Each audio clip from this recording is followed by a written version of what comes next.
Hey y'all, it's Brandi and welcome back to another episode of Brand New Bold. Today's episode, really hits home for me for a lot of reasons, and I just cannot wait to get into the episode. I am just so excited to have Beverly Byrd with me on the show today. She is an assistant producer at CBS All Access. She's a business owner. She's a creative. She is truly all of the things. But I will let her give you all a proper introduction herself. So Beverly, if you could just share a little bit about yourself, who is Beverly Byrd at the present moment? What is she thinking about? What is she really keyed into lately? What are your favorite things? Let us know. Right now, I'm really into developing my own TV series. And I bought a home, so I'm decorating that. And I wish I could travel because I love traveling, so I miss that a bunch. But I'm so honed into some really big long-term goals right now that I will say that my creative side is really coming out. So that's really what I'm focused on right now. Awesome. And I cannot wait to get into all of that later on in the show. But I want to go ahead and transition to the first topic, which is, the power of the unknown, not necessarily knowing what an outcome may be, depending on whatever avenue you take. So I know that you grew up in Buffalo, New York until you were 10. You then relocated to South Carolina and then went to Clark, Atlanta for school. Yep. And then, when you were at Clark, some things in your life started to shift a little bit. So can you tell the listeners, about your experience at Clark and then just how those, various life events brought you back to Buffalo?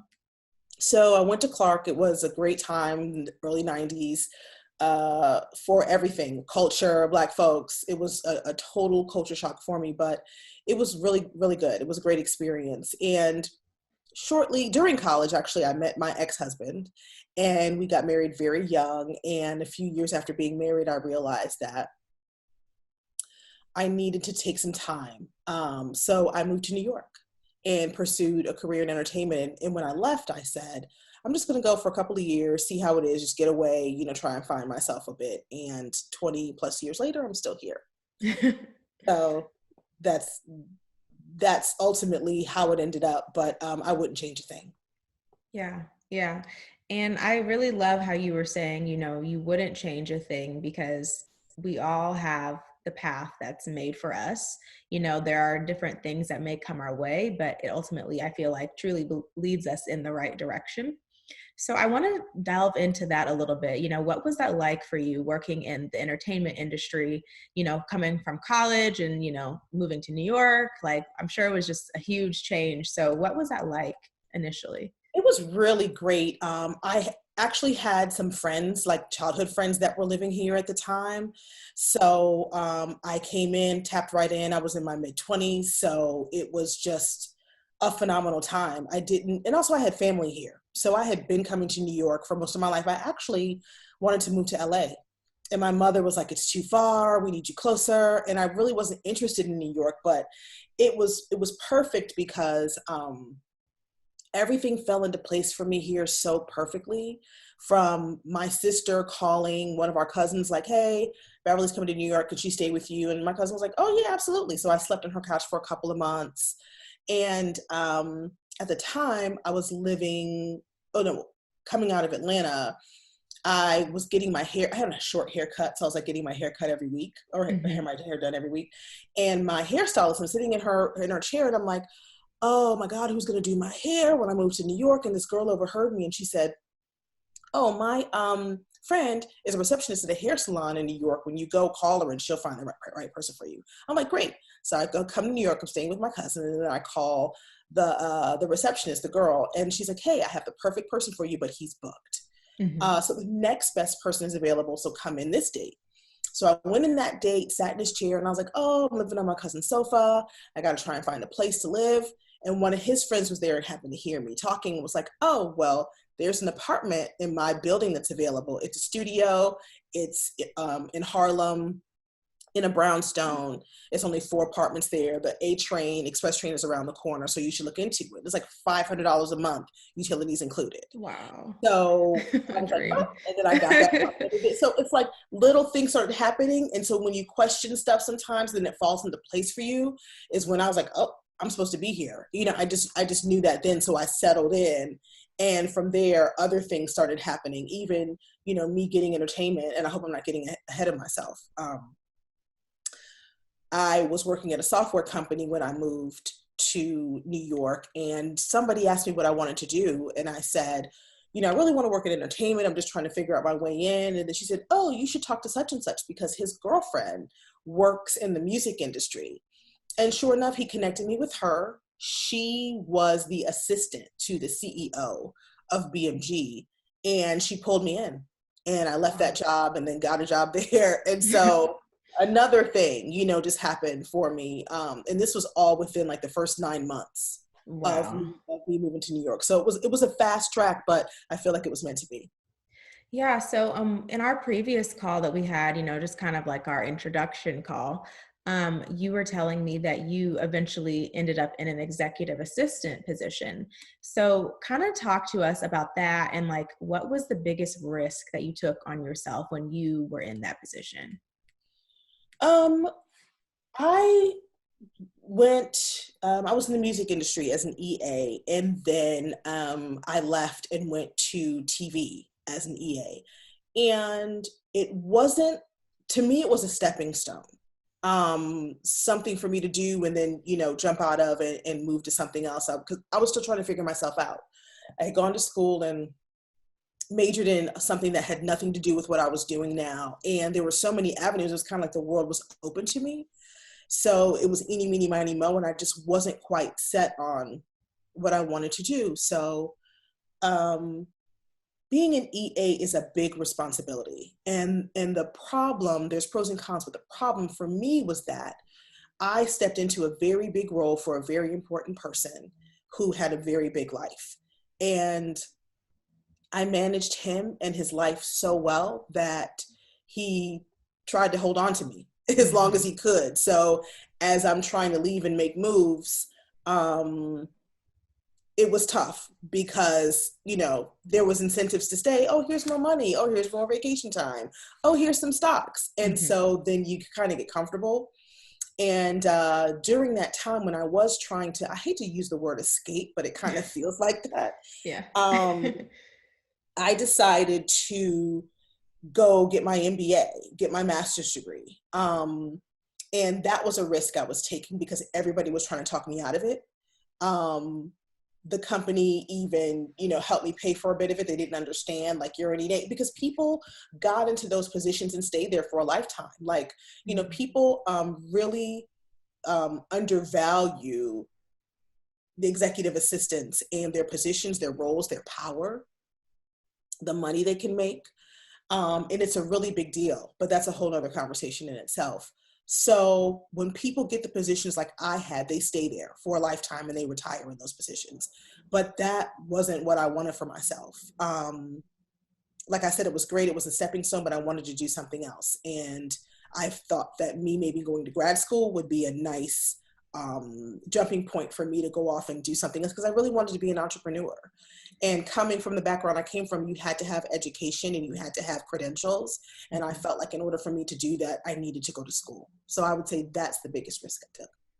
Yeah. And I definitely think even in saying that you wanted to be an entrepreneur and like how people would work in roles for such a long time was like ahead of its time. Because I feel like nowadays, like a lot of people I know don't work anywhere longer than like 2 years. And sometimes that's a long time too. So I feel like even in that, you were ahead of your time and, taking a risk. You're like, I want to do something else. I think that's so cool.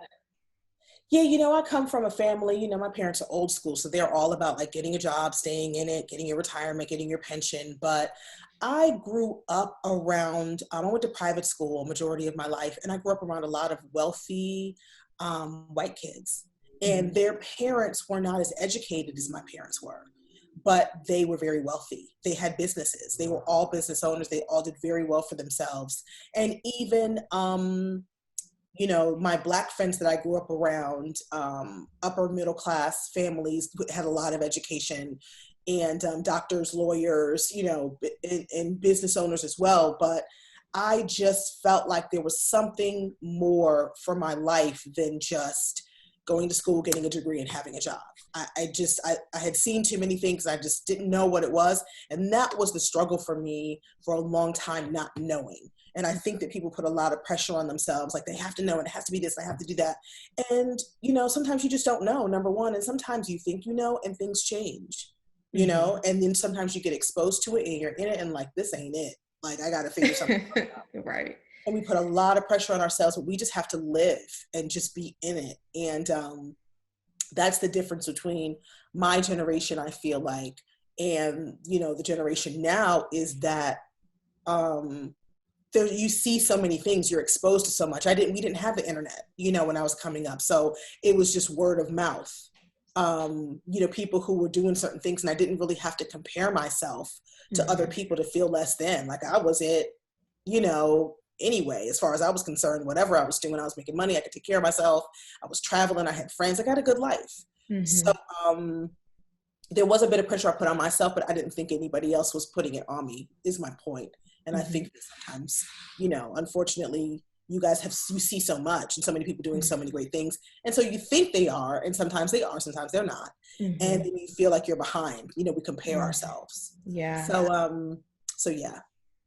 It's so crazy. I was going to bring that up later in the show, but I just feel like right now is a good time to talk about it. So when I first talked with you, I was telling you, like, I don't feel motivated or creative at all. And I love to do this kind of stuff, podcasting and social media and things like that. But I hadn't felt creative in a long time. I was really in a rut. And we talked about this right before I went on a trip. And, you were saying to pray on it, submerge myself in some water and just let whatever God and like the Spirit has to say to me, just come to me and let it flow. And, I just had an amazing, incredible experience when I was on my trip. And I was just like, that's so crazy, because before I was just feeling like, and I also had this talk recently too. I feel like I've just been living in this like middle area, it's like not really at the point where I'm doing what I want to do all the time. I still have to work a 9 to 5, but like still seeing like glimpses of what could be. And so, I kind of wanted to just know, what did you do, before you got to where you are now, like to kind of like keep you grounded and keep you just kind of focused, like until it was your time to take off? Yeah. That was a roller coaster ride. And, you have to be patient with yourself. And I had to sit with myself a lot. I sat in silence. I traveled. I was distracted. Sometimes it was like, sometimes I felt motivated and I was like, go, go, go. Then I had an idea and I would, kind of dig in and do some things. And then other times I was like, I don't know what to do right now. So I would like literally race home, get on my sofa and just like watch TV and then just go to bed and get up and do it the next day. And there were weeks that would happen and I would just sit and just watch things and, just be in thought and be in prayer. And I think that's one thing that we need to understand is we need to take time to just be with ourselves, because we really aren't going to know what we like or what we want if we just don't sit in some silence sometimes. And just really try and listen, play around with some things, and just be really honest with ourselves and be in prayer. And, you say a prayer and you want an answer immediately, but it doesn't really work that way. It's a continuous thing that you have to continue to be in prayer, work on yourself, be self-aware, be comfortable knowing you're good, you're bad, you're ugly. And I think it's good to, you know how I am, Brandi. I can go down 5 different lanes because I was going to say, also like I say sit in silence, but I don't mean to, become an introvert and not go anywhere and not do anything. But during that time too, a lot of times I was dating, or I'd be with friends. And when you spend time with other people, you can reflect on things in yourself. And so I think spending quality time with the right people will also bring a certain sense of self-awareness. And so it's a balance, and it's a thing that you have to be patient with yourself with, and then just have your eyes and ears open to ask the universe, like, I need some answers. And then you just have to be patient with yourself and be patient with the universe to give you those answers and try a few things here and there. Ooh, okay, I'm getting choked up. It's deep. But And it yeah. takes a long time, you know? I mean, I wouldn't even begin to tell you how long it took me to get to where I am, to finally be like, this is it, you know? And I mean, there's been tears, there's been frustration, there's been therapy, you know, which is super duper necessary, because during that time you go through stuff happens in your life, and you're just like, you know, you thought you had this one path and then you get taken on another. It's like, there's been a couple of times where I started down something and God was like, nope, you're going to go this way. And I'm like, I was just, you know, I mean, BeriWorks is not, BeriWorks, my production company, is not my first business. So, you know, there's been a couple others ahead of time, ahead of that, that I was really working on and focusing on, and I got taken down a different path. So, you know, it's just so many, it's so many things. Yeah.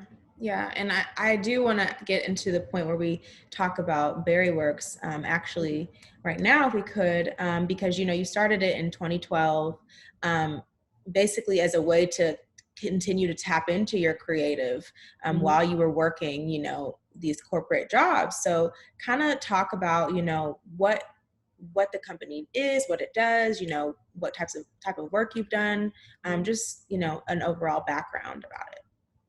Well, as I said, I really wanted to be an entrepreneur, and I felt like I was in the entertainment industry, and I still at that time wasn't sure exactly what I wanted to do, but I know I needed to be a business owner, and I also knew that me having my own business, there were some perks with that.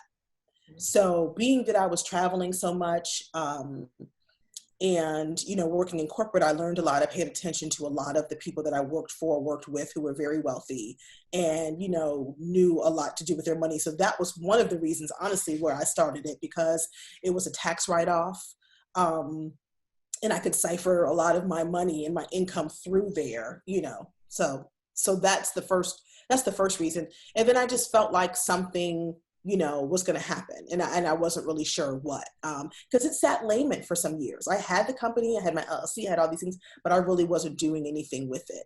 And so I had started another company and was really moving on that. I had a team, we were working on things, because to be honest with you, I was just trying to find a way out of corporate.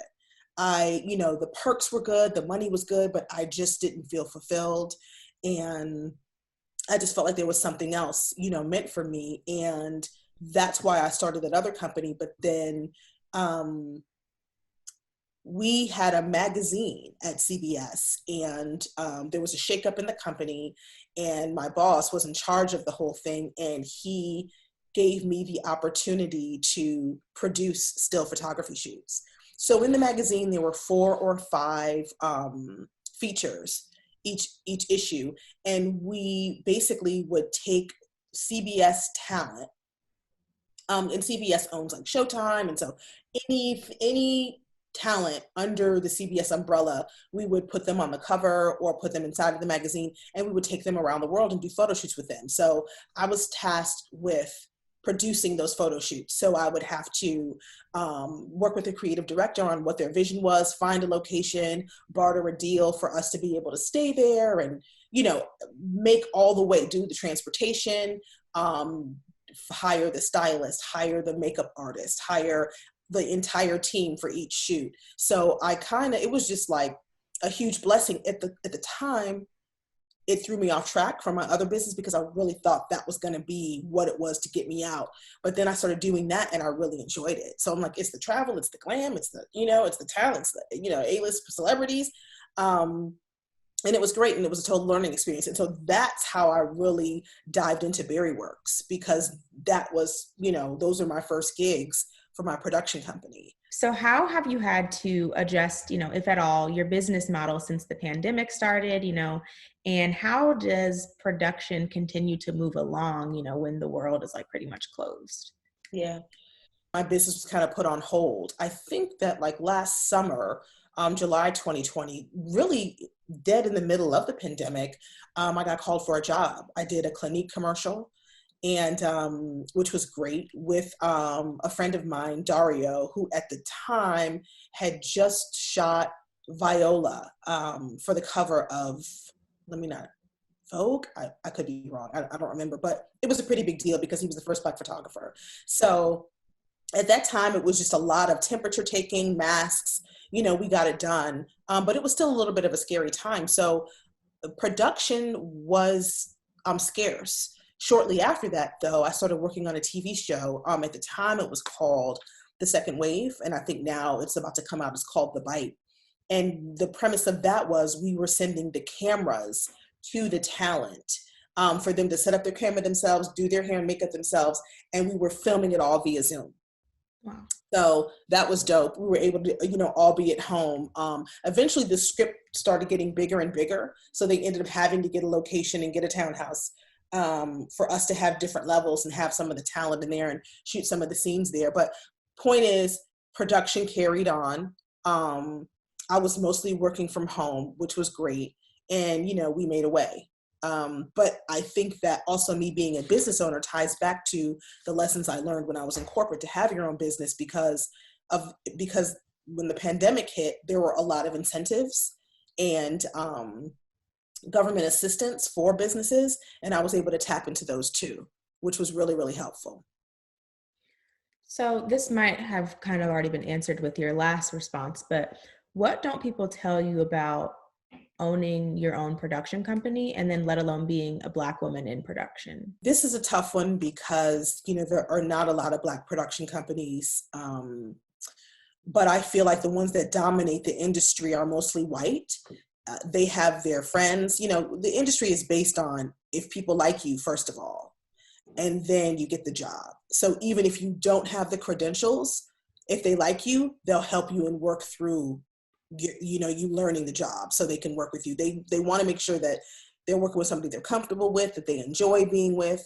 And so, and that they have relationships with, and then they want to look out for. So a lot of the production companies in the space that I'm in and that I was trying to be in at first, which was like commercials, still photography, are white dominated. And so I'm trying to infiltrate those, but they already have relationships with folks that don't look like me.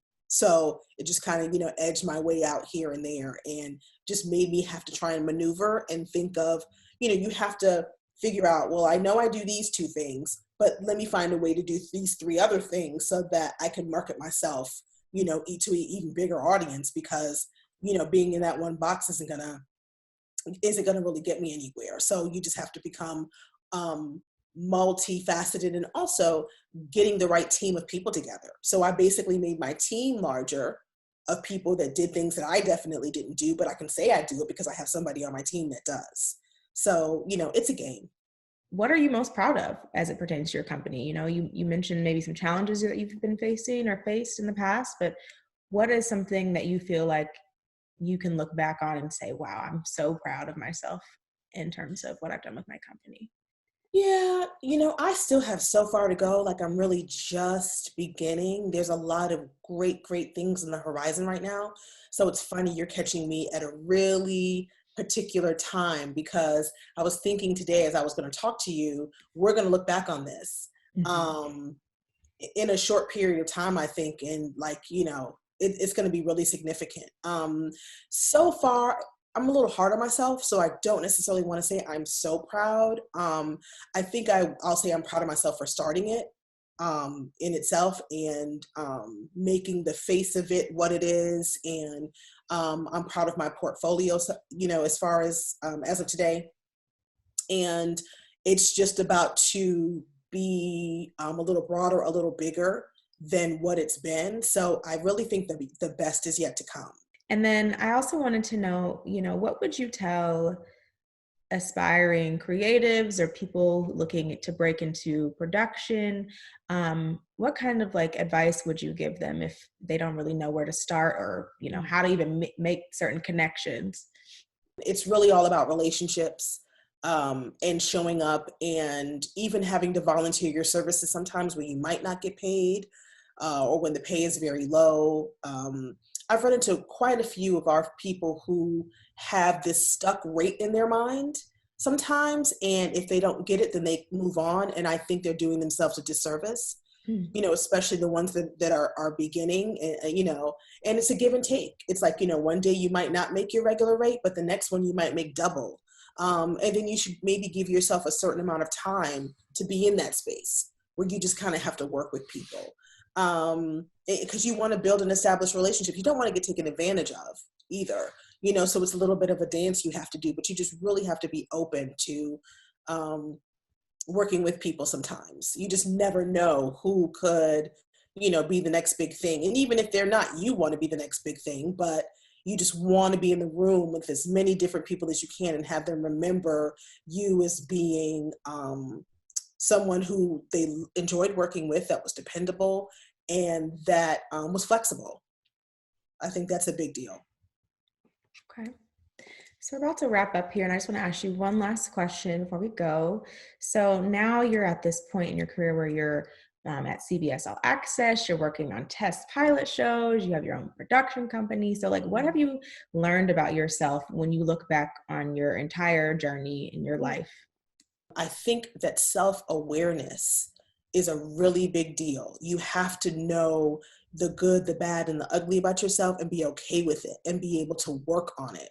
Because, I mean, at the end of the day, we are who we are. So some of the things just aren't going to change. But if you're aware, then you can kind of temper some of the things that aren't so great and then, you know, boost up some of the things that are. I also think it's really important that we really like ourselves, that we love ourselves, that we give ourselves a pat on the back, even for the little things. I know that I am my toughest critic. You know, the people closest to me have always kind of been on my case about that, but I'm getting better accepting the good stuff and kind of owning it and standing in it, you know, and being proud of it. I'm humble to a fault. So like if you don't believe it, nobody else will. So I am here for, you know, big upping yourself. And it doesn't have to be out loud or to anybody else, but if you really believe it, then you can stand in it and people will see right through it and they will get it. And then they'll want to stand next to you and be a part of whatever glow up you have going on. I love that. I love that. Well, Beverly, thank you so much for sharing your story with me today. You're so welcome. You're so welcome. Thank you for having me. It's been a pleasure. Thank you. Thank you. So where can people follow along with you? Where can they keep up with what you're doing? I have to do better with my social media, but Instagram is probably the best bet. BeriWorks. That's my handle for BeriWorks and Twitter. I'm not that active, but that's where I am. Even my website, I'm trying to keep up with that as well. So even besides that, like, it's about to be popping. Okay, so, listen, we ready. You know, look me up. Like, it's just going to be right there on your screen for you. So, yeah, so that's me and that's what it is. So, you know, I'm looking forward to it all. And thanks again for having me. It's been a pleasure. Of course. Well, thank you so much. I also want to thank all the listeners for tuning in today, listening to us be vulnerable and share our stories. You know, I definitely get choked up when I think about, you know, what my career path will look like in the future. So, you know, I'm working on sharing more of myself and giving more of myself. So I'm just so glad that you guys tuned in. So thank you. And we will catch you next time. Sending you love and a sprinkle of gold. Bye.